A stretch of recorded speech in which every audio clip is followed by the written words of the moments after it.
Welcome everyone to the MEDspiration podcast. I'm your host, Dr. Nav, and this is episode number 13 with Dr. Rupy Aujla.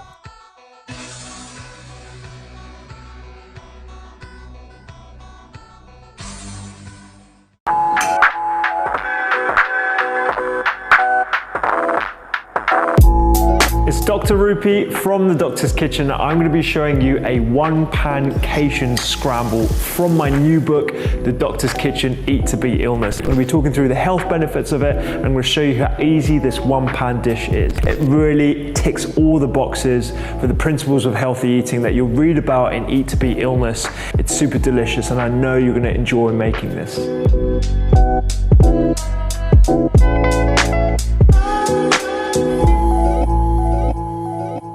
Now, they say that an apple a day keeps the doctor away, and our next guest, it really is living proof of that. Yes, Dr. Rupy Aujla is a practicing NHS doctor, but believes that the food that we put in our mouths every day is far more powerful than the pills that he would ever prescribe. So about 8-9 years ago, when I qualified as a junior doctor, I was working at a really busy hospital. I was on the 12th day of a long stretch of shifts, and I actually started having palpitations. I tried to ignore them, but they were going really, really fast. I spoke to my boss, felt my pulse, and then within about half an hour, I was admitted to the hospital that I was working in. I was hooked up to a cardiac monitor, bleep taken off me, and I was actually parked next to a patient I'd been treating earlier that day as well.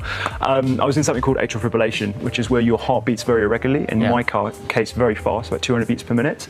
And I thought it would be a one-off episode, but actually these episodes would happen 2 to 3 times per week for the next year or so. So you were facing lifelong medicine or surgical procedure, both of which you were, they were options, but you wanted to explore something different, and it was food. It was, exactly, yeah. I mean, the cardiologists were recommending the procedure. The only other person who was not was my mum, actually. She was the one who said, you need to look at your lifestyle, you're very stressed. So what did you change? I changed food straight away. I mean, I was relying on hospital food, sandwiches, that sort of stuff, and I started eating more dark leafy vegetables, adding more colour and spice to my food, and then I started attenuating my stress using meditation techniques, employing sleep as well, sleep hygiene, because, obviously working as a junior doctor at the time, night shifts and everything, that was having an impact. Basically, the plant chemicals can have profound effects on your DNA. What are some other ways that you think that possibly it could have benefited you?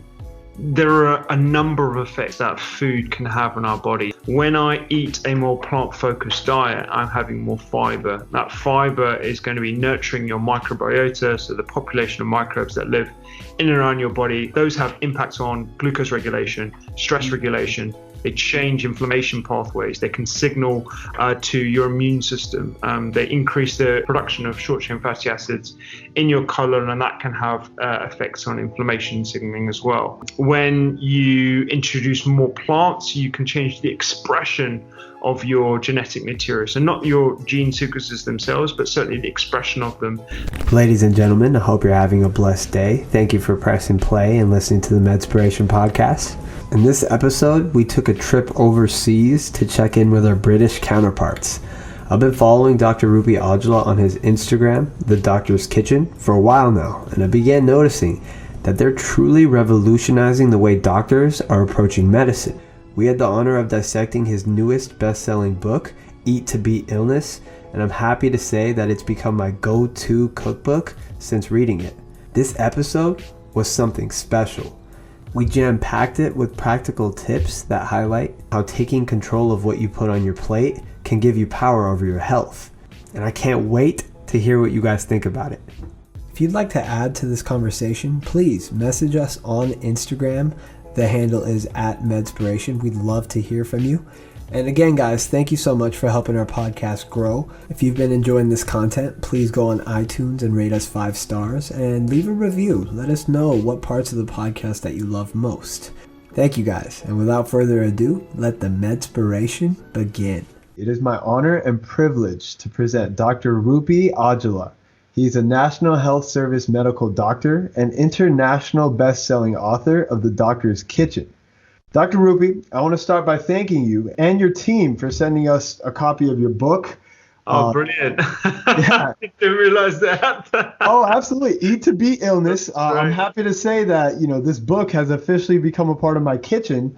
And my wife and I, we've been exploring some of the recipes in here. So I appreciate you for that. This isn't your regular cookbook. What I realize is, and what I love most about it, is how you integrate the newest and coolest medical science into eating healthy.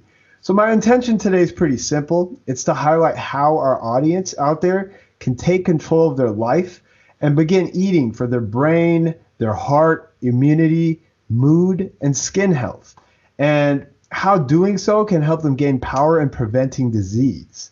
So without further ado, Dr. Rupy, can you please introduce yourself? Sure, man. Well, thank you very much for having me on. It's an absolute pleasure to be on. So I'm Rupy. Yeah, I'm a general practitioner. I work in emergency medicine in the NHS here in London. I'm a firm believer in what you choose to put in your plate being one of the most important health interventions that anyone can make. And I'm also doing my master's in nutritional medicine, and I've founded Culinary Medicine UK in England, which is where we teach doctors how to cook, as well as the foundations of clinical nutrition in medical schools. So that's kind of like me in a nutshell. And I wrote a couple of books as well, one of which you have, which I'm really glad to see, and I'm glad to hear it's been part of your kitchen now. 100%. And I'm so big on that. The food is medicine, teaching doctors how to cook, you know? I mean, we definitely didn't get enough of that knowledge in medical school. I mean, I could explain the biochemistry and stuff, but literally just throw us in the kitchen and teach us stuff. Like, I'm glad that you start there and then you advocate. That's something beautiful. We all need a little bit more on that. Absolutely. And to be honest, you guys in the US are the pioneers of this. Culinary medicine isn't something that we've invented over here. Tulane Medical School down in New Orleans have been doing this for a number of years. We actually collaborated with them for a little while a couple of years ago. I know Columbia University, Harvard, they've all got their own culinary medicine program. So everyone's doing something in a little way. And you know what? It's really responding to the need and the demand from patients. They want to know what else they can do to look after their own health beyond just pharmaceuticals. I agree 100%. So I wanted to begin with something personal. During your time as a resident physician, you mentioned in your book that you were diagnosed with having atrial fibrillation. And would you mind sharing details about your journey and how it led you to where you are today? Yeah, sure, man. So back in 2009, I was a junior doctor. I was about 3 months into my first rotation. I was at the nursing station. I'd been doing a shift for about 10 days or so. I mean, 12-hour shifts, they're pretty long. You know what it's like. You probably just come off one, right? Yeah. And I've noticed that my heart was beating really, really fast. And I put off asking my boss to feel my pulse, but as soon as they did, she took my bleep off me. I was hooked up to a cardiac monitor, and it showed barn door atrial fibrillation, which, just for your listeners who are not medics, it's where your heart beats irregularly, in my case very fast. And I thought this might be a one-off episode, but I went on to have these episodes 2 to 3 times a week, lasting anywhere between 12 and 36 hours at a time. And then started my journey really of going from cardiologist to cardiologist, seeing interventionists, having the echoes, the cardiac MRIs, the electrophysiology studies. I was put on bisoprolol, a beta blocker to slow down the rate of the heart, flecainide as and when to abort the arrhythmias. And I was going to have something called an ablation, which is where you put a guide run to the heart, and then you burn an area around the pulmonary vein. And the one person who said I should really look at my lifestyle was my mum. And my mum's not a medic. No one in my family are medics, but they come from sort of, I mean, we're both from an Indian disposition, I'm assuming. Yeah. And, you know, that sort of the culture around Ayurveda, ancient medicine, lifestyle medicine, holistic living is sort of ingrained into the way they were brought up. And, you know, growing up in London, it's not so much there, but I was certainly taught more about it during my teen years. And so I started looking at my lifestyle, and the easiest way to start for me was looking at my food. And luckily, I was taught how to cook before I went to medical school by my mum. And I started just putting more greens on my plate, eating more plant-focused, having lots of nuts and seeds, de-stressing, changing my exercise regime, trying to focus on sleep. And it was this huge, catalog of different things that I did that probably led to me overcoming my atrial fibrillation within about 12 months.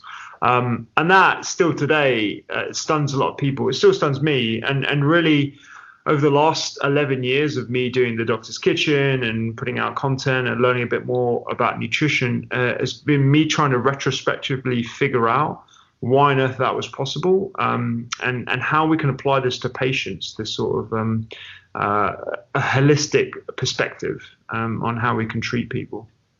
Man, so you said a few things that they touch my heart, because my mom, she's inspired so many healthy lifestyle changes in my life. Like both of my parents in our backyard, they grow their own vegetables, their own fruits, and just things, the art of medicine in India, these are normal things to them. So they always ate pretty well. They always got their vegetables. And to me, growing up in California, we eat out a lot. I played sports, so I knew to eat relatively healthy. But again, it was my mom who inspired a healthier lifestyle. And at first, I was always like, my parents are from India. They don't know anything about America. And that was when I was really young.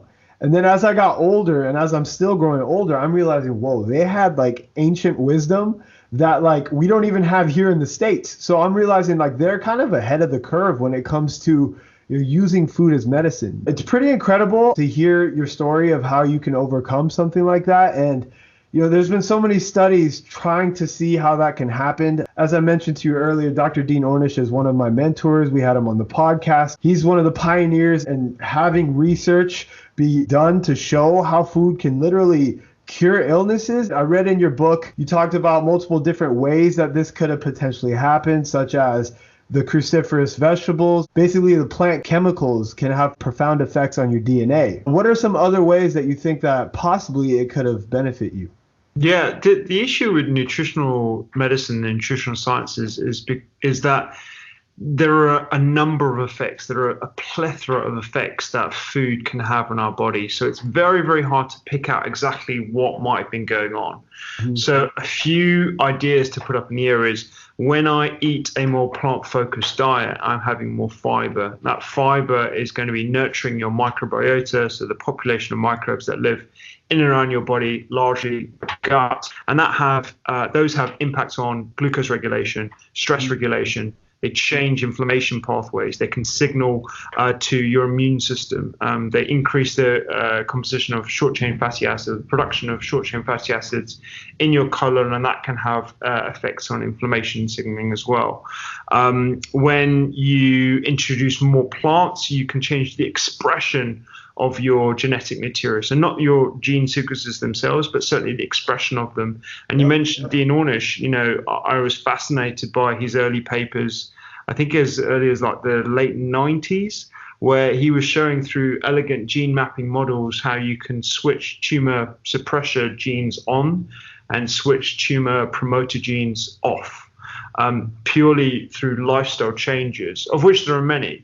When you have more quality fats in your diet, you have omega-3, you improve those ratios. We know that improves inflammation levels as well. Inflammation, just for your listeners, it's a term that gets bandied around quite a bit, but really inflammation is perhaps one of the most important biological processes that we have. It is the reason why we can survive in a toxic environment, the reason why we can fight off pathogens, the reason why we can respond to stress. But it's the excess of inflammation that underpins a lot of lifestyle-related illnesses. Yep. Whether or not that has an impact on atrial fibrillation, I don't know.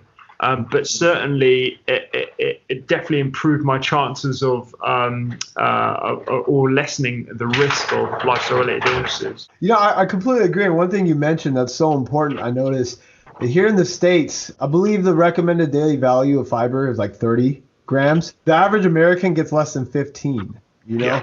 The third most common killer in the United States is colon cancer. And literally it's due to a lack of fiber in our diet. A lot of people don't realize that means eating more greens, not eating more meat. And we're kind of in a society where the overconsumption of meat, like a lot of people, I'll ask patients, hey, what are some fiber-rich foods you're eating? And they're like, yeah, man, I get a steak every now and then. I'm like, see, that's the thing right there. Like the steak doesn't have fiber in it. We need to get more vegetables into our diet, and that would prevent cancer technically, right? So I definitely agree with what you're saying. That's it's fascinating. I mean, it was funny. I was in work last night, and I chatted to a number of different patients, who presented with similar things. So irregular periods, heavy bleeding. Wow. And we went through the different treatment models. There's norethistone and antifibrinolytics and a whole bunch of other things that we do as well. And obviously we investigate. But one of the things that I was asking them about was fiber in their diet. And the reason why I was asking them about that is because we know fiber is a way, one of the ways in which we remove excess estrogen is through our colon, through having a good motion every day. And just asking these women about fiber in their diet, it was horribly, horribly deficient. These are young women as well. Oh. And the most shocking thing was not the fact that they didn't have that much fiber, they didn't even know where to get it from. So legumes, chickpeas, pulses, certain types of vegetables, celery and chicory, nothing like that in the diet. And you know what, if we could shift people's understanding of where to get fiber, that could be pretty impactful. So one of the things you're giving me here is a beautiful vision of where I personally see medicine going, using food as medicine. So what is your vision for the future of medicine? Because you are clearly that. So my vision for the future of medicine is really one that includes food as a preventative piece and a very much a part of treatment and conventional therapy. So it's not on the fringes of medicine. It's one that includes a holistic view of how we train medics and future surgeons and future psychiatrists into the utility of food as a preventative tool, and also one that promotes self-care amongst patients themselves. Because I think we've had this huge disconnect between what we eat and the lifestyle-related outcomes that we're seeing. And right now, if you look at the research on the burden on our healthcare systems, it's largely coming from preventable diseases, which our lifestyle is a huge, huge part. 100%. I agree, man. So we've broken down this segment of this podcast into 3 separate parts. It's mind, body, and spirit, right? And that's kind of the philosophy we have here at MEDspiration. We're talking about that overlap. And I wanted to start with, your book and the things that I was reading in your book. So what really resonated with me was the mind diet. So can you please explain to me and our audience out there, what is the mind diet? So the mind diet is actually something that I came across, I think it was in 2015, 2016. Essentially, it's a modified Mediterranean diet that's taken to include a lot more berries and a lot more greens. Specifically formulated to see whether it could improve mood and cognitive benefits, with a potential application for reducing the incidence of Alzheimer's. It's a very, very simple diet, one that I think most people would argue is pretty pragmatic or pretty prudent. Whole grains, dark leafy green vegetables, berries, and good color and variety, impacting a whole bunch of different pathways that probably have benefits in a multitude of different things, including cognitive benefits. And there is some evidence about these types of diets improving cognitive ability and to reduce the risk of depression as well.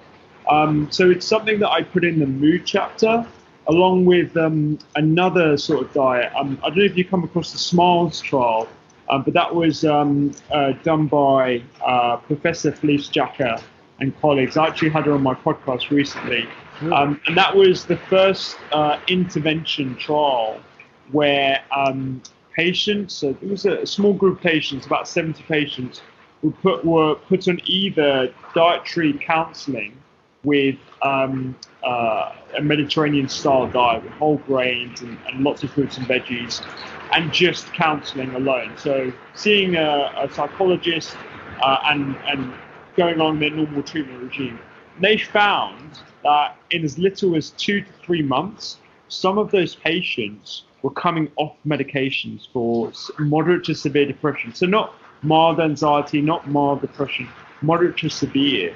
And yes, that's a very small case, and we can't, make $2,000 an association and a claim around it, but it certainly gives me a lot of hope that there should be more resources directed to this sort of therapy alongside all the other therapies that we have at the moment. I'm a conventionally trained medic, still give antidepressants, still treat patients with pharmaceuticals, but there is a lot more in our clinical toolbox that we should have access to and should learn about as well. I couldn't agree more, man. That's beautiful. So what are polyphenols? So polyphenols are a type of phytochemical. And phytochemicals is really an umbrella term for all the different plant chemicals that you find in plants. You might have heard of resveratrol or anthocyanins or sulforaphane. But in reality, there are literally thousands. There's probably about 6,000 to 7,000, some of which we've studied, a lot of which we have not. And we know that polyphenols that we get from colorful vegetables, so fruits and veggies, they confer benefits to us, the human host, by changing signaling, by changing inflammation pathways, by improving. They come bound with vitamins and minerals as well, as most foods do. There are a lot of benefits to the human host, and that's why when you increase your polyphenol consumption, you see a myriad of benefits of reducing the risk of lifestyle-related illnesses. So I always ask patients to think of the pigments that you see in like your vibrant beetroot or your courgette, and the smell of those as well, and the acidity. All these are polyphenols. They're all the phytochemicals that you find in fruits and veggies. And via different mechanisms, they confer benefits to us humans. Okay. So what are some foods I can eat for my brain health?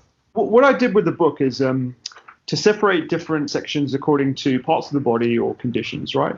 And the real objective of that was to demonstrate how simple changes to what we eat and how we live amplify our defenses at ever getting ill.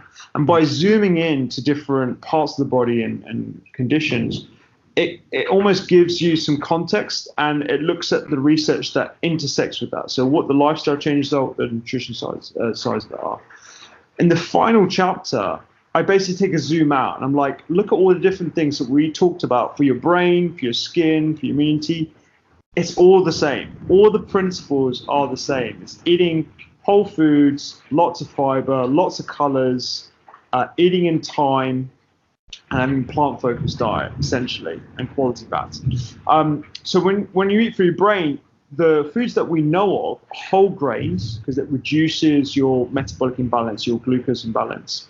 Yep. Lots of different greens, so they contain things like sulforaphane, that is a powerful anti-inflammatory that we know we find in brassica vegetables, we find in cauliflower and rocket, or you guys call it arugula.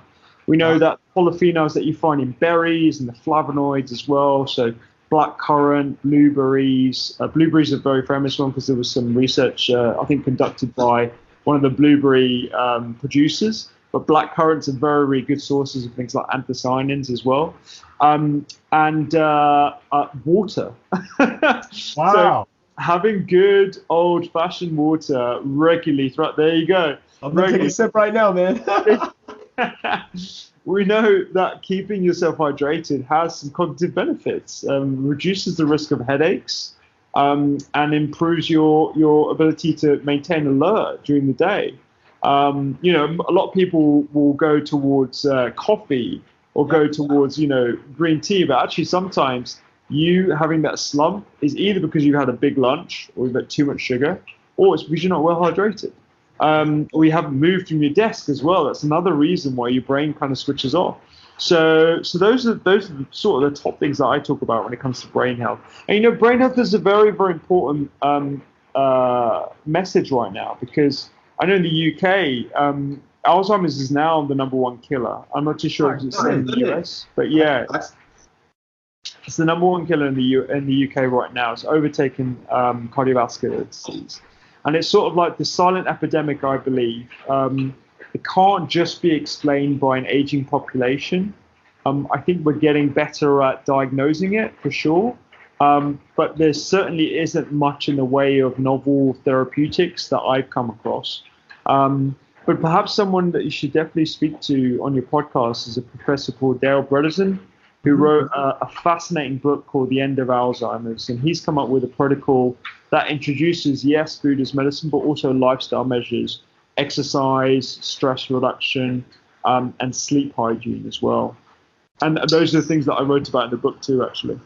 Yeah. What I'm getting from this is a lot of these are simple tweaks to our everyday lives, and that can help create a sustainability. And a lot of it's intuitive. The things you're saying, they just naturally, like, my body turns to that. And I know deep down that those are things that could be very healthy for me, So I'm actually kind of grateful that the nature of what you're talking about is it's so simple, because simplicity is the ultimate sophistication. I'm always saying that. And sometimes we're always about the next great thing, like this is the next product, but it's like, what about what Earth gave us? Earth gives us more than enough to be able to sustain ourselves and our communities and the entire planet. It's just kind of shifting that mindset towards that, So I totally get that. And, I'm often asked by patients and by people at like conferences, and I'm speaking at this tech conference in a couple of weeks' time as well. And we had a preliminary phone call. Everyone's asking me about what's the latest supplement, what's the new nutraceutical, should I be taking metformin, should I be taking resveratrol in high dose, or what dose should I take? And it's like, in a lot of cases, some people have generally okay diets, but your diet and the way you live is far outweighing the benefits of any of those extra additions to your lifestyle. I'm not denying that these additions and nutraceuticals may have some benefits. Yep. But for the majority of people, getting the basics down is where I want to dedicate most of my resources personally, because I think that's going to have a profound impact on the burden of healthcare systems across the world. You're not alone. I'm going to be doing that with you. So that's beautiful. I'm glad that you're out there doing that. And on the topic, you spoke of anthocyanins. I know there's a lot of research out there about how they reduce depression and dementia. They're known to activate genes responsible for heightening antioxidant activity, which can prevent cancer. And they're found mainly in the red-colored foods, right? The beetroot, which you just did a post on Instagram today about beets, which yeah. So it's fitting. Red onions and wild berries, right? So, and it's so cool because we're looking at just fruits and vegetables, and we're getting so deep into the science and just realizing, there's so many benefits of fruits and vegetables. It's insane. So, I know, it's great. I mean, anthocyanin, I absolutely love. We had a whole lecture module on it a couple of months ago from my nutritional masters by someone who studies anthocyanins for a living, which I find amazing. The funny thing about anthocyanins is that they're in red foods, in berries, in your red cabbage. Beetroot actually has betaine, which is a slightly different type of phytochemical. And what's interesting about anthocyanin is that when you look at the research looking at how we ingest anthocyanin, right, or any phytochemical for that matter, what happens when you ingest it is that the glucose is taken out of the actual molecule, so it becomes a different type of molecule, something called an aglycone. Yep. And then it's metabolized by your microbiota into a myriad of different metabolites. So that there's like 20 or 30 that I'm aware of, where anthocyanin becomes anthocyanin, and then a whole bunch of others I can't remember the names of. And those have different impacts on your microbiota and in your bloodstream as well.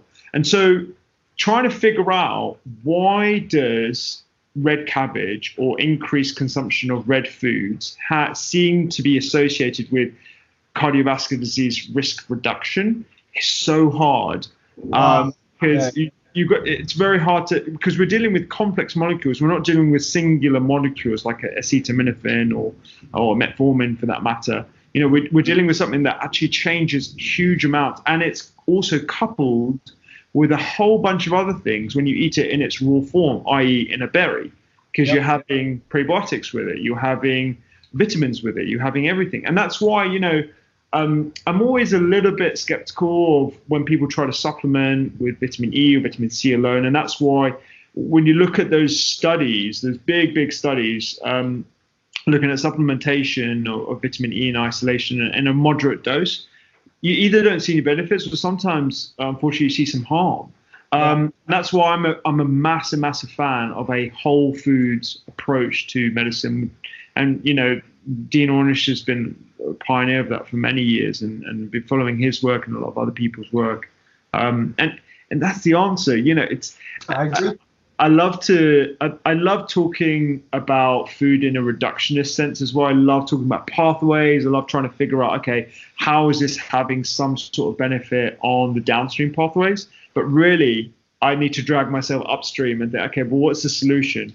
It's staring at us from our grocery aisles.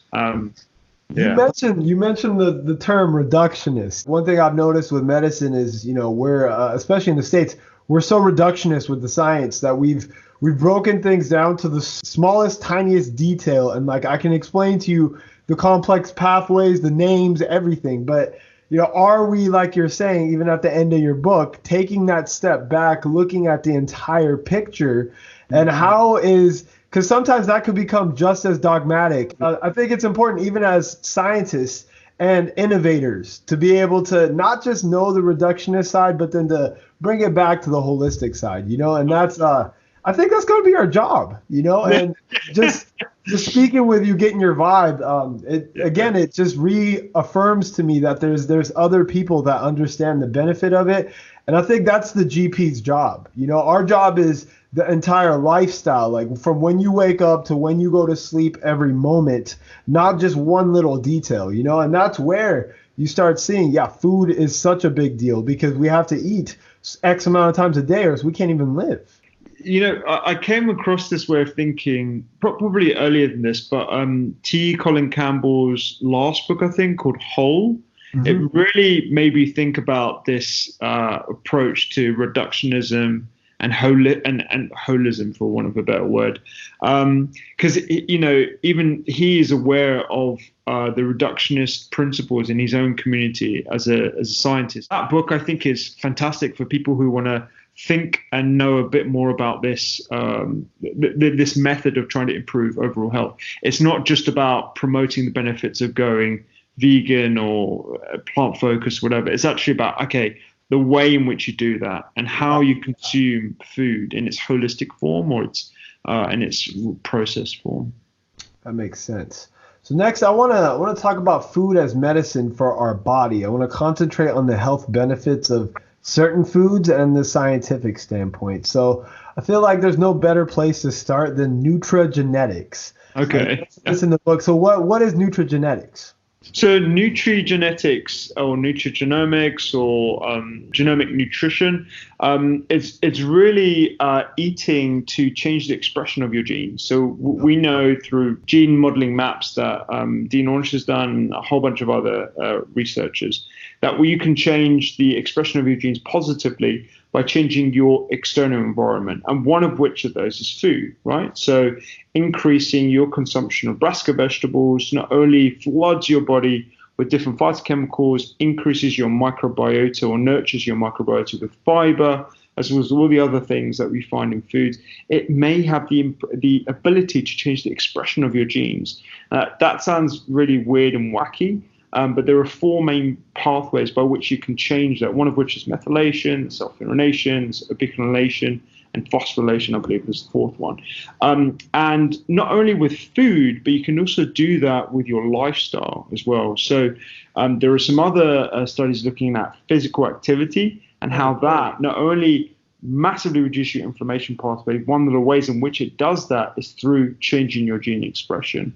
Stress as well. So another fantastic book for your listeners is the work of Blackburn and I forget the Nobel laureates that looked at the telomeres, the little ends of your chromosomes that are a biological marker of age. Yeah. Telomere effect. That was the name of the book. And I thought that book was going to be all about, the nutraceuticals and supplements to take to extend your lifespan. A lot of that book was about mindfulness. And when you change your stress state, when you meditate, when you are put in a stress-less environment, you can change the expression of your genes as well. And that's why, like, I'm a massive advocate of, yes, eating berries, and yes, eating colorful foods and plant-focused diet to improve your nutrigenetic output. But, it's also going to be in context with your lifestyle. There's no point you eating green smoothies and, Buddha bowls and stuff if you're constantly in a stressed state. So I think it's just as impactful. I agree. And, there's practical examples to this. There's a guy named, what is his name? Dr. Bruce Lipton, right? And I learned about him. He's going to be on our podcast next. So I think it's a perfect little transition. But, he did a study where they took stem cells, pluripotent stem cells, and they put them in different environments, right? And in different environments, certain cells would become bone, certain cells would become muscle, and certain cells would become fat. And I think it's something to just practically think about.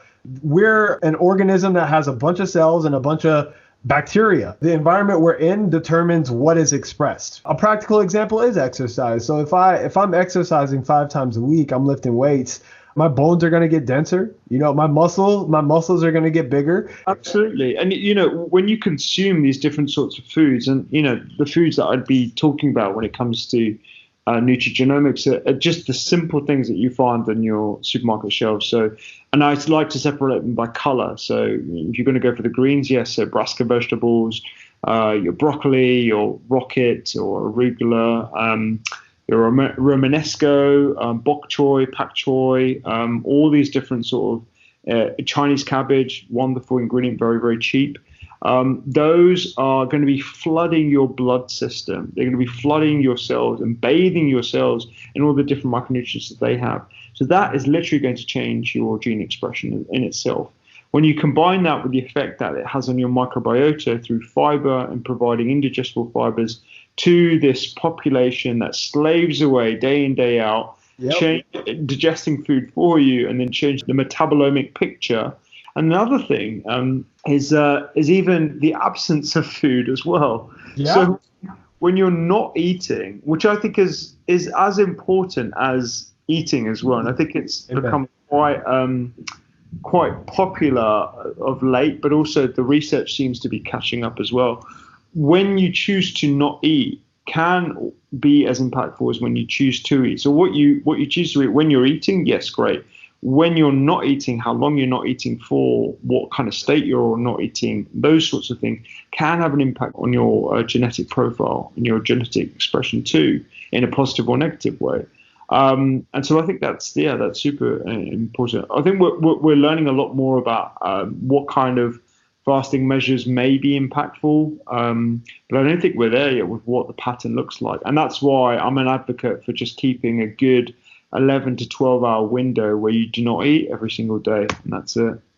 Hey, and you talked about Blackburn and telomeres. Like, it's been scientifically proven that fasting, at least for the amount that you're talking about, it's proven to keep the length of your telomeres longer. And an example of that is when they do tests on rats and mice, they make them fast, and it's kind of cruel, but that's to have them live longer so they can do more tests on them. And I mean, but the bottom line, the telomeres is like, is the part of the cell where every time our cells divide, the telomeres shrink. And basically our cells divide less when our gut gets to rest. So it's a big picture. It's pretty simple, but hey, it's been scientifically proven to prolong life. I genuinely do that where at least 8 to 12 hours, sometimes 14 to 16, depending on where I'm at. Like, I'm not going to eat. I'm going to give my gut a rest, And this is a perfect transition into something you mentioned in your book. You say healthy is in the gut of the beholder, right? Yep. And that goes into the microbiome. Can you tell our audience out there, what is the microbiome and what nutrients can we eat or not eat to affect it positively? Sure, yeah. So the microbiome, that's IOME, is the genetic material of the microbes that you have in and around your body, but largely concentrated in your gut. The microbiota, the actual microbes. And these microbes, yes, are largely bacteria, but they also include things like viruses, nematodes, fungi, to a much less degree. Your microbiota covers your entire surface of your body, may even be in your bloodstream, in your lungs, and maybe even in your brain as well. as Rudolf Tanzi has been doing some interesting research in that. The main things you need to know is that nurturing this population of microbes is beneficial to health because they do a number of different things. They digest your food, they release micronutrients, they improve inflammation pathways, they're responsible for your reaction to high sugar foods as well. And the best way to look after them is feed them the right types of food. And when it comes to your microbiota, the foods that you want to be eating are fibers and lots of different types of fibers. There are specialized types of fibers called prebiotic fibers that beneficially impact your microbes. So things like garlic, chicory, onion, those can be problematic for certain people that suffer with a particular type of irritable bowel syndrome, which is why they might need to go on something called a low FODMAP diet with the advice of a dietitian. Okay. But for the majority of people, those sorts of foods are absolutely wonderful at trying to nurture this population. The other things that we know that impact the microbiota now, and this again, like every time I learn about all these different things, it just hits the same principles over and over again. Exercise definitely improves the microbiota. Sleep or sleep deprivation can be impactful to the microbiota. Exogenous pharmaceuticals, so antibiotics, obviously, can wipe out your microbiota, but also diets that lack fiber. So unfortunately, whilst I believe in some therapeutic benefits of the ketogenic diet, because some studies have shown that it can be just as detrimental as a round of antibiotics. Wow. So it is something to be wary of, particularly when people are trying these diets and they might not even need to try a ketogenic diet. They're just trying to look after the lifestyle and improve some aspect of their physiology or their appearance or whatever. You may not go to that extreme, but I don't doubt that ketogenic diet may have some benefits to certain people. And stress, man. Stress we know can be detrimental to your microbiota. Again, it's been proven. We are in the infancy when it comes to knowledge around everything to do with the microbiota, but there's certainly enough for me to suggest that all these different things, if you get right, can improve gut symptoms, but also the general population of microbiota. They're doing fabulous things for your body. In a lot of cases, as a GP, I'll see patients and they'll have every investigation you can think of. They would have seen the gastroenterologist. They would have tried different dietary regimes. They would have had the colonoscopy. They would have had a whole bunch of different blood tests. And still the same symptoms. Still this vicious cycle, sometimes where it gets so bad that they fear food. They fear eating anything because they get symptoms. And I don't want to discredit anyone by saying, it's all in your head. But I know that psychological strain is certainly something that has an impact on our guts, because there is this thing called the gut-brain axis that is very, very real. The butterflies you get in your stomach when you're anxious, often when you read historical literature, they always talk about these sort of things that you get in your gut when you're nervous or when you're in love or when you're emotional, all these different things. And that at the extreme level can lead to some quite disruptive symptoms. I had a friend of mine on the podcast. She's a neurogastroenterologist, and we were talking about breathing as a mechanism for improving gut health. It's quite incredible. We're going to get into that when we get to spirit, because I definitely agree with it. And, something you're saying, they call the microbiome the second brain sometimes, right? And one of the few facts that really blew my mind that I didn't really know a few years back was I think most of our microbiome is in our gut, like 80% of it. And it can be responsible for producing things like serotonin that can make you feel happy. If you start thinking about this long term, imagine you ate really good for like 2 months. Odds are you're going to feel really good after that, And I'm not saying it's that simple, but when you keep it that simple in your head, and if it inspires you to eat a little healthier, I think it's going to be cool to find out where science goes with this. Absolutely. It's one of the mechanisms that was postulated in the trial that I spoke about earlier with the moderate to severe depressed patients who were put on a diet that's fairly Mediterranean. It had some fish oil, some oily fish, and nothing particularly spectacular.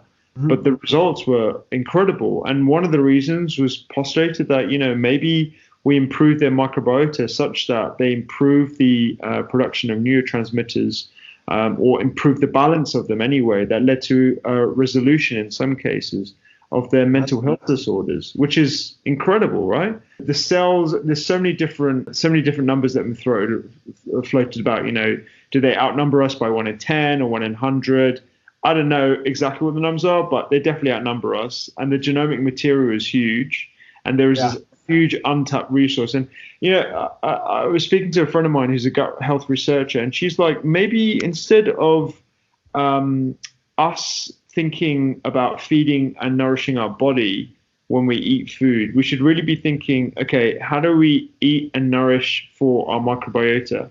Because it's almost like when a woman is pregnant, she's constantly thinking about, okay, what can I eat to improve the health of my baby? Well, we have like these millions of babies or millions of microbes in our body. Maybe we should start thinking about food as nourishing them as well, because they are essentially helping us. So that I thought was quite an interesting way of thinking, and perhaps that will change the way we see food in the future. Wow. Well, change the way I see food. I'm going to start thinking like that. That's pretty phenomenal. Yeah. What is sulforaphane? Because I've had a few people who, they're in good shape. They must know more than I do about it. But they're like, hey, have you heard about sulforaphane? This is the truth. Somebody showed me a Joe Rogan podcast where there was a doctor like talking about it. And I was like, all right. I saw you mention it. I was like, okay, can you give us some detail about what it is and what it does? Sure, yeah. So sulforaphane is this novel phytochemical compound that you find in brassica vegetables. It's highly, highly prevalent in broccoli, but more so in broccoli sprouts.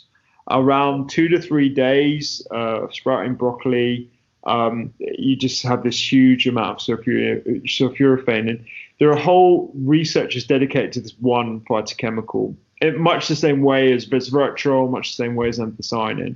The reason why it's gathering so much attention is because it's a powerful anti-inflammatory. So there may be some benefits in terms of reducing the risk of cancer, maybe even treating obesity. But the other thing is that it's being supplemented now in high doses, and it could have an impact on reducing the impact of environmental pollutants and actually encouraging the liver to amplify its detoxification mechanisms. So there was this study, if I rightly remember, the one that you're mentioning in the Joe Rogan podcast, where they supplemented a bunch of people who were living in a particularly polluted area of China, and they had high levels of environmental pollutants measured in their serum. They were given a dehydrated broccoli sprout extract, so a very high amount of sulforaphane in it.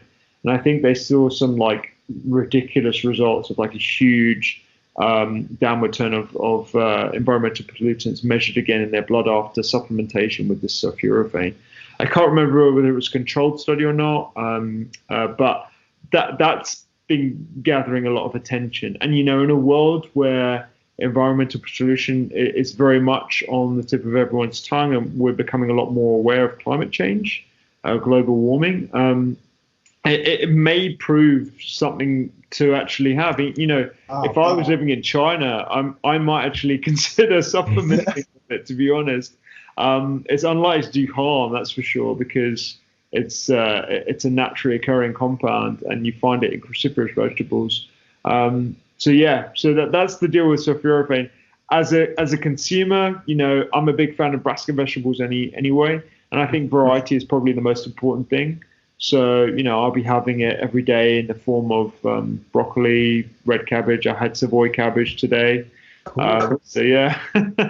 Well, thank you for that. Next thing I want to talk about is probably, I'm guessing, one of the most popular parts of your book is eating for our skin. Now, skincare is like one of the biggest things in the world because, you can physically see it. Is there physical foods that you can eat to have healthier skin? If so, what are they?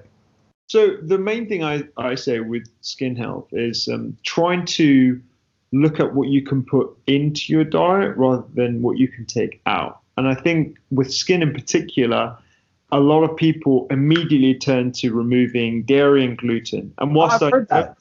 Yeah. And whilst I recognize a lot of my patients certainly have issues with gluten, dairy, and other intolerances as well. It's not just those.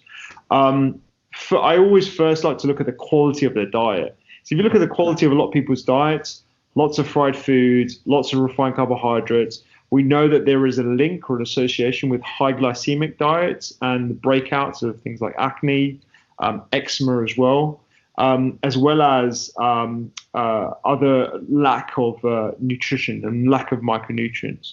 So carotenoids that you find in colorful vegetables, hydration, lack of hydration there and that thereof, and stress are the main things that I look at in people's diets and people's lifestyles. Because I think, as you've probably come across as well, and loads of people that I speak to, whether it be psoriasis, eczema, another inflammatory condition, when I get stressed, doctor, I flare. Always. There's clearly connection there. Absolutely. And so addressing that in a subtle way, not to just say, it's all in your head, with a combination of creams and other topicals as needed, is definitely the way I look at things. But doing a rough 24-hour diet recall is how I get the bare bones of what people are eating. What do you have for breakfast, lunch, dinner? What do you snack on? What do you drink? Those are the 5 questions I ask. And that will give me a general idea of if they've got enough micronutrients in their diet, what small tweaks can I do? What's the next best step for best step for them? So is it improving their breakfast? Is it increasing their portion or moving the can of Coke or the 2 cans of Coke? Will that have an effect before we start thinking about more extreme measures of whether they have an intolerance to dairy or gluten or other food articles?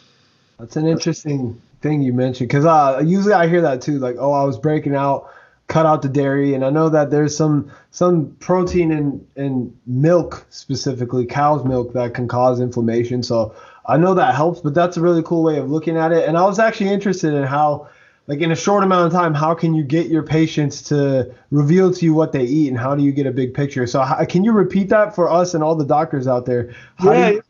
Sure. Yeah. I think it's a very effective means, and it's something that we teach on our culinary medicine program. So the 5 questions I ask in a very non-judgmental way, and I try and give them enough time. So I just say, in the last 24 hours, what did you have for breakfast? What do you have for lunch? What did you have for dinner? What did you drink? And what do you snack on? Okay. Those will give me an indication of the main triggers, right? If they're eating breakfast at all. So breakfast, yes, I understand that, you don't want to be eating first thing in the morning. If you're not hungry, you don't want to force anything. But sometimes it's the opportunity to increase fruit and vegetable consumption. So increasing your exposure to all those wonderful micronutrients and fibers that you find in food. And if you're not having a breakfast, then you want to make sure that you're getting a lot of those veggies and fruits and the exposure to all those foods in your lunch and dinner or whenever you choose to eat. Asking them about what they have. What do they snack on? So do they have biscuits and gummies and sweets around the house? Do they work in a hospital like me and you, where there's cookies everywhere and they induce diabetes in the hospital, man. I'm somebody every day has brought cake for a birthday, cupcakes for no occasion. You're like, okay, whoa. Absolutely. I have this nurse. She's great. She always brings in some cookies at 4 p.m. for tea. And it's really nice. She's really maternal and stuff. But at the same time, I'm you can't be doing this every single day. It's not right. We're not meant to be doing this. But anyway, and what do they drink as well? So we know that sugar sweetened beverages, luckily there's a tax on it here at the moment for now,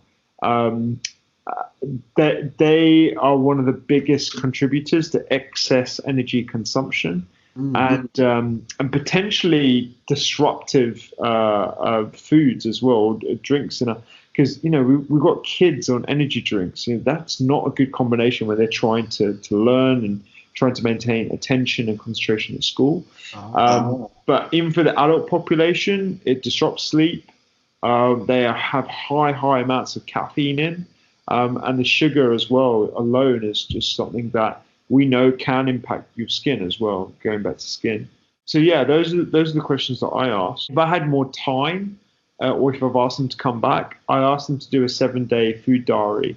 That already changes behavior, though. So you've got to be aware of that. When people write things down, they will either omit some things or they will naturally change their behavior because they automatically think they're being watched. Reflection, yeah. Which is great, and it might impact them going forward, but, it's just something to be aware of. That's pretty smart because it's like, hey, bring this back to me and we'll go over it together. And now you're already influencing the decisions they're making by that. I like that. I'm going to take that. Like, what's so cool about podcasting is I can take something so cool from you, just implement it into medicine and help people. The next things that I want to get into. So we've hit mind and body and how food as medicine can kind of connect it all. The things that people don't talk about as much as I believe they will, and one of our biggest goals in MEDspiration is speaking about spirit, bridging the gap between that space and mind and body on 3 separate parts. I have my mind, I have my body, I have my spirit. We mentioned before we got on this conversation, I've been meditating for 6 years now. It's something I do daily, and it was actually Wim Hof who inspired me to start doing that. For me, it started as breath work out in nature. It went from breath work to doing some mantras. It went from breathwork and mantras to praying, then going into meditation and contemplativeness. And that's kind of where it's at today. After 6 years, I have a process. I begin with the breath work. I go into the mantras, I'll pray, and then I just reflect. And I allow whatever it is to come to unfold. I spoke about this with Dean Ornish, who's probably meditated longer than you and I combined. And he talks about that at that last stage where the contemplative practice, that meditation where you allow things to come, sometimes you get a lot of great insight. I know a lot of my creative inspiration comes from that space. That's kind of how I've broken down spirituality into my everyday life. Just this last month, I was on service. We're putting in like 90 hours a week. I meditated every morning before I went in. I got to wake up at 4 o'clock. I'm going to do it because then I have a selective advantage throughout the day because I allow things to come to me. I want to hear your take for myself and the audience. How do you integrate spirituality into your life and in food and mindfulness, all of it? Yeah, man. I agree with you. I think it's a fantastic part of lifestyle medicine and one that probably gets overlooked quite a bit in conventional medicine. I was taught how to meditate when I was a kid. When I was a teenager, my parents taught me.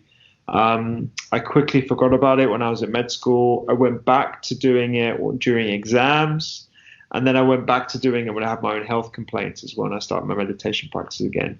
I've been a very intermittent meditator my whole life, but the last few years, particularly with starting the Doctor's Kitchen, and constantly feeling overwhelmed with a whole bunch of things that we have to deal with. I'm starting a practice now that's a lot more,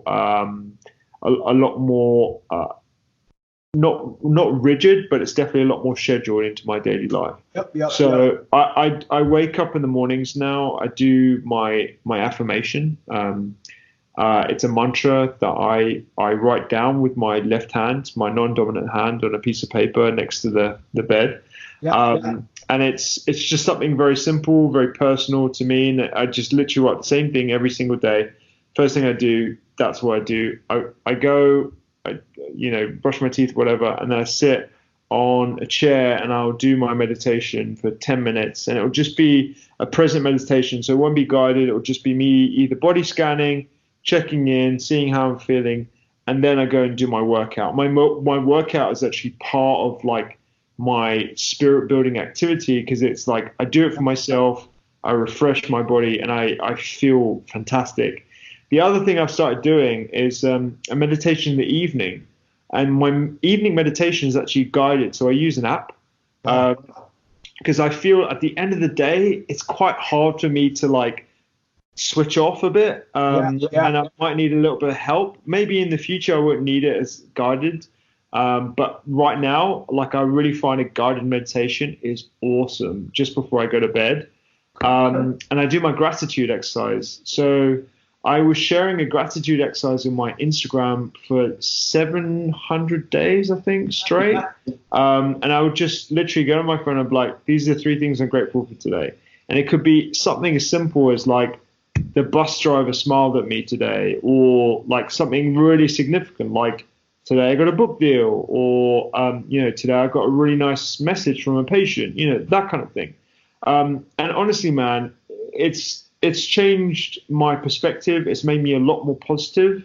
It's made me a lot more resilient when it comes to all the things that we deal with as doctors, being overwhelmed, the down days, the days where patients are unhappy and angry and all that kind of stuff.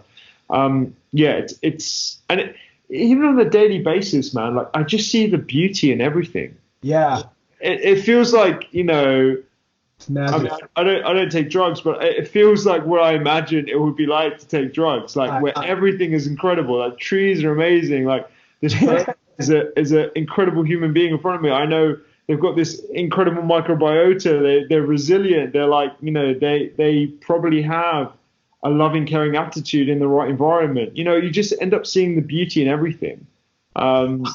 It's just something I've been reflecting on quite a bit. And I think I'm very fortunate as well, dude. I think it's also like important to recognize the privilege that we have. Oh yeah. I have parents. I have a family. I'm loved. I have friends. I'm very, very lucky. It's almost like, why wouldn't I be happy? Yeah.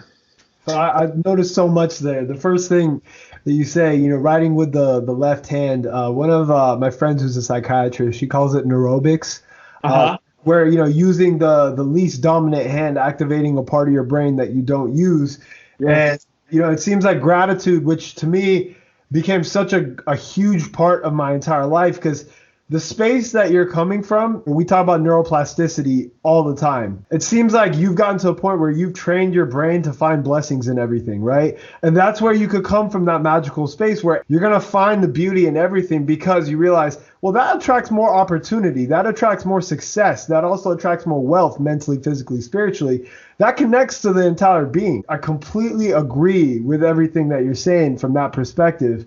And, there's just so many benefits. I think finding what works for you best is one of the only ways to do it.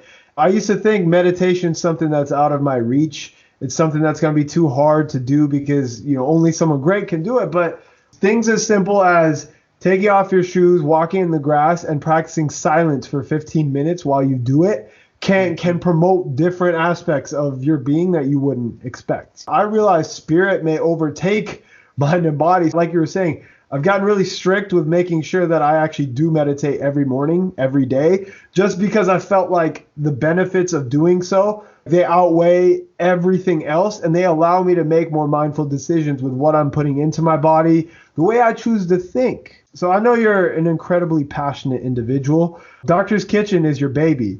What I want to ask and what I believe has happened there is no matter how much stress has come from it, one thing MEDspiration did for me, it forced me to level up to become the best version of myself every day. I feel like, because I'm speaking on something that affects so many people, we reach millions of people every week. It's something, if I don't live up to that standard, then what do we really stand for, And for you, is it similar? I think this is your service to mankind. Does that actually inspire you to be more mindful? Does that inspire you to live a better lifestyle?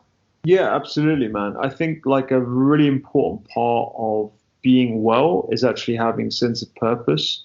And it doesn't need to be a grand vision like yours, for example, or mine, where you need to inspire millions of people per week. It can be as very simple as being the best father I can, or, being the best person for my company, or, my family, or whatever, or just being an active member of the community.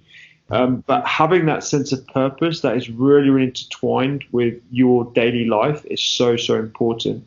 So, yeah, to answer your question, me being held accountable by this baby that I've made or whatever, it really does keep me on the straight and narrow, and it keeps me inspired as well every single day. And, I'm constantly thinking about how I can better the Doctor's Kitchen, how I can put great content out, how I can engage better, how I can, really live up to the mission, which is to help people live healthier, happier lives using food and lifestyle medicine. Reminds me of Kobe Bryant, man, because he was saying in order to become the best possible basketball player he ever wanted to become, everything that happened in his life, he was just a student of it, and he saw it from a perspective that it's going to make me a better basketball player. Everything that happens is going to help add to my vision, right? And that's the same thing with MEDspiration or the Doctor's Kitchen. No matter what moment comes in our life, it's like, okay, how can this benefit myself and the world? Like, how can this enhance the vision while improving the quality of life? And it's such a win-win and such a tweak that I feel like it does create that space where the more beauty you find in everything, the more insights you gain, you know? And that's something that's beautiful. I'm glad that you have that. Like, God bless you for that, man. That's really cool. Oh, and you too, man. With that, we're going to get into the last portion of our podcast. This is the most popular portion of our podcast. So before we do our podcast, we put on Instagram, this is who we're going to have on our podcast, submit questions to be featured. Within I think it was only 16 hours, because yesterday I was on service and I was like, oh, I did the post late, you know? I think we got 45 different questions for you. Oh, wow. Okay. Wow. I'm not going to ask you 45 questions. We put it down to 4 questions that were the most commonly asked questions. Cool. So question number 1 comes from Nevi R. Land, and I'm sorry if I butchered that handle. What's your stance on natural flavorings in ingredients lists? Is it really natural? So natural flavorings, unfortunately, is a very, very broad and unspecific term. Mm-hmm. And it can include things that are synthetic and potentially harmful, as well as ones that are actually, natural and they're probably harmless. So it's really, really hard to tell, if I'm honest. And I know that the regulations regarding US and UK are very, very different. Yours is better from what I hear, man. We got regulations out here. Well, for now, so we're actually governed under EU law, but as many people are aware, we're leaving the EU at the end of this month potentially. So I don't know what that means for us, but it's very, very hard. If I'm honest, if you're going to enjoy something that has a label and has got it's sweet or it's something you're trying to have as a treat, then just enjoy it, because your body is one hell of an incredible machine and it can tolerate a lot in your environment. So you're going to have it, I wouldn't worry about it too much, and then we get caught up in a bit too much. You're going to have this every single day. Well, you don't want anything with that much of a list anyway that includes natural flavoring. You want to have as many whole foods and different plant-focused ingredients as possible. So that's sort of my cop-out answer to it, because it's a broad question. I agree with that. I always say everything in moderation. Too much of anything will kill you.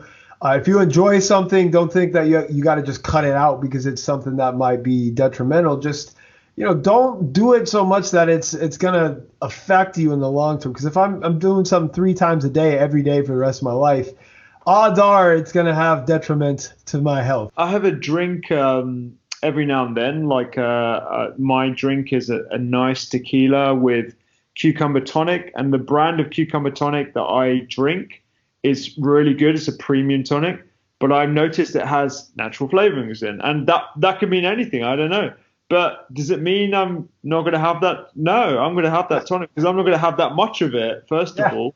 I don't have it that often, and it really doesn't matter. For someone who doesn't have any conditions, who is thankfully healthy, and majority of the time, I'm eating a perfect diet. Having a little bit of luxury and a treat every now and then without any guilt is probably the best way to be and live a healthy lifestyle. So question number 2 is by Ryan. He asks, is organic food actually better than regular food? And if so, why?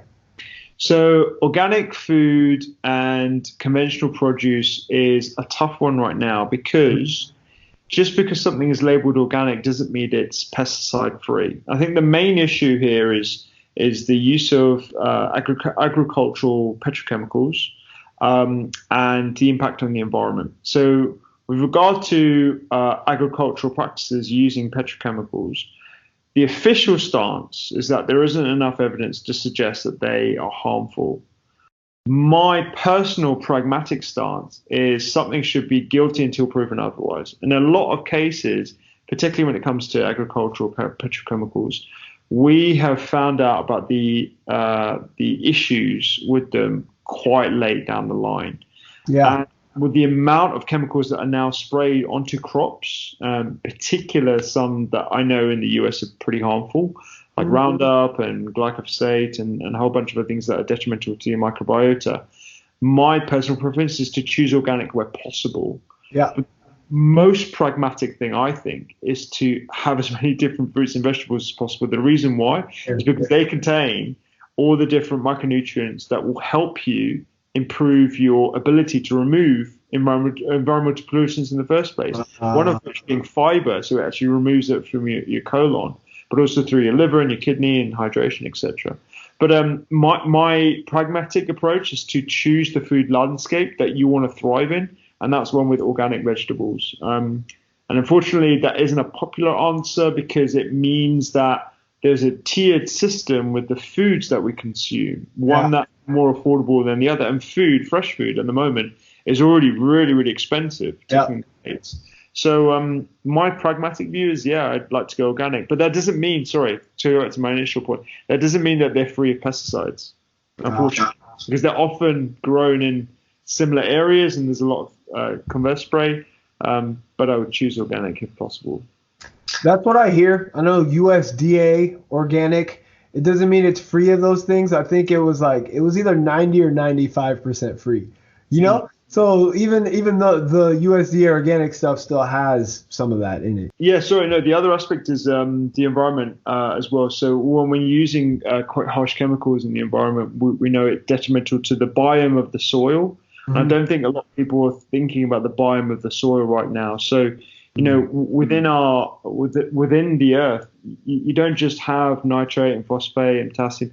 You have microbes, you have bacteria. And if you're spraying them with pesticides that are there to reduce life, i.e. insecticides and pesticides, you're going to be altering that. Going to be altering that phytobiome, the biome of the soil. And that, I don't think, is given enough attention. And that's another reason why I think we should try and choose the food landscape, our future food landscape, by going organic, because it could impact the environment for the better. Question number 3. Lady Kincaid asks, what's the easiest food as medicine tip you can share? I think the easiest food as medicine tip is it's exactly what I was saying earlier. It's just these 5 things, right? Yeah. Plant-focused, colorful foods, lots of fiber, quality fats, eating in time. Those are the main things. And honestly, you can't reduce food as medicine to like singular elements like broccoli or onions or garlic. Even though they're incredible, together it's that holistic plate, it's that variety that makes food so impactful to health. That's perfect. Thank you. Question number 4, Michael asks, how are you able to balance creating a successful platform alongside the demands of medicine? That's a really good question. So over the last 4 years since I started the project, I'm fully qualified as a general practitioner. I also work in emergency medicine, but I now work part-time. So 2 to 3 days a week, I'm in clinic. The other 4 days, as I'm sure you know, it's weekends, it's podcasting, it's the nonprofit, it's the writing articles, the research, my master's, and developing this digital platform that hopefully will improve the diets of thousands, if not millions, of people around the world. I'm basically creating digital doctor's kitchen dinners where you can click a button and it will connect with online supermarkets, deliver the ingredients to your door, so you can ensure you're getting a ton of veggies and good flavor on your plates. That's my dream, man. One day, once I finish residency, I want to be part-time, and then I just want to work on my craft and how I can add to mankind before I'm gone. So definitely, man. Beautiful. How much longer have you got? So residency here for family medicine is 3 years. I'm 3 months into my first year, so I have 2 years and 9 months. Mate, you're killing it. Just get your head down, get that done, and then keep crushing it whilst you're working as well, man. You're good. Hey, nothing's gonna stop it, man. We've been keeping the podcast going. We're keeping the nonprofit going. Like, again, there's something. I'm part of something bigger than myself, and like we have teams that believe in the vision. So it's gotten to a point now where like no matter what variable you throw at us, like we're gonna get through it, you know. And that's I think that's required for any organization before you get to a point where you gain some sort of value to add to the world. So. But it's kind of cool because I see so much overlap between our lives that I'm just so glad we had this conversation, you know? Definitely, man. So last question, we actually ask every single one of our guests on this podcast. So when you hear the word MEDspiration, what does it mean to you and what does it invoke? MEDspiration, the first time I heard of when I saw it, MEDspiration, I was like, in my head, I was like, is it about medics that inspirational to other medics to try and overall like improve the profession, as in like lift everyone up? Like MEDspiration is there to put a spotlight on what other medics are doing around the field to really lift the whole profession, actually elevate everyone's knowledge of how much cool stuff there is going on out there. Because we all know there's cool stuff going out there, but sometimes, it's putting a spotlight on the underserved, the ones that don't have much of a voice, and that other people would love to hear about and connect. That's the first thing I thought about when I thought of MEDspiration. That's great. Everybody that's involved in the world contributes to health in some way. How can we make this world a better place through medicine? And science is the coolest thing ever, man. I think it's going to be our job to make it cool again, though. Yeah, totally, man. Totally. I hear you. There you have it, folks. I hope you guys left this one feeling medspired. If you learned something new, or if you genuinely enjoyed this episode, please don't forget to subscribe to our podcast and rate it 5 stars. MEDspiration is a 501c3 nonprofit charity organization. The more you help us grow, the more people we're able to help. Let's make a commitment together, guys, and attempt to live a healthier lifestyle, mentally, physically, and spiritually. And as always, you know what time it is. It's time to get out there and do something medspiring.